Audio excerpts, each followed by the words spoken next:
ఇంక నేను సినిమాలు చేస్తానో కూడా లేదో నాకు తెలియదు, కానీ నాకు ఇష్టమైన నిర్మాత, తెలుగు చిత్ర పరిశ్రమకి నిజంగా ఒక అండగా ఉన్న నిర్మాత, I want give my best to him.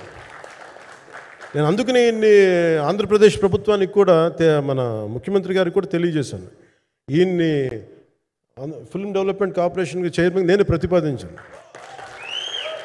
అంటే నాకేంటంటే I don't want to be a political. ఆయన నా నిర్మాతని కాదు, ఈయన అందరు హీరోలతో తీశారు. ఈయన పాన్ ఇండియాలో ప్రతి ఒక్కరు తెలిసి ఈయనంటే ఇలాంటి వ్యక్తి ఉంటే మన తెలుగు చిత్ర పరిశ్రమకి బాగుంటుంది. అలాగే ప్రత్యేకించి తెలుగు చిత్ర పరిశ్రమ అనేది నాకు ఈ టాలీవుడ్ అనే పదాలు నాకు వాడటం నాకు ఇష్టం ఉండదు.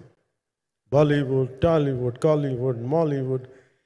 Why should we ape Hollywood? We have a greater story narrative ability మన దగ్గర ఉంది. We have a greater story telling ability. We don't have to ape Hollywood. We take the best practices of Hollywood, but not necessarily the name of Hollywood. వాళ్ళకున్న professionalism మనం నేర్చుకోవాలి, వాళ్ళకున్న commitment నేర్చుకోవాలి, వాళ్ళకున్న production designing ability మనం తీసుకురాగలగాలి. So ఇవన్నీ నేను నా పరిధిలో ఈ రోజున ఆంధ్రప్రదేశ్ ప్రభుత్వం ప్రత్యేకించి ఈ శాఖ నా పరిధిలో ఉంది కాబట్టి దానికి ఆయన పేరు ప్రతిపాదించిన ఉద్దేశం ఏంటంటే తెలుగు చిత్ర పరిశ్రమ తెలంగాణలో ఉన్న, కర్ణాటకలో ఉన్న, చెన్నైలో ఉన్న ఏదైనా సరే తెలుగు చిత్ర పరిశ్రమ, భారతీయ చిత్ర పరిశ్రమకి చాలా మంచి జరగాలి, ఇలాంటి వ్యక్తి ద్వారా ఏదైనా చేద్దాం అనే ఉద్దేశంతో ఆయన పేరు ప్రతిపాదించాను.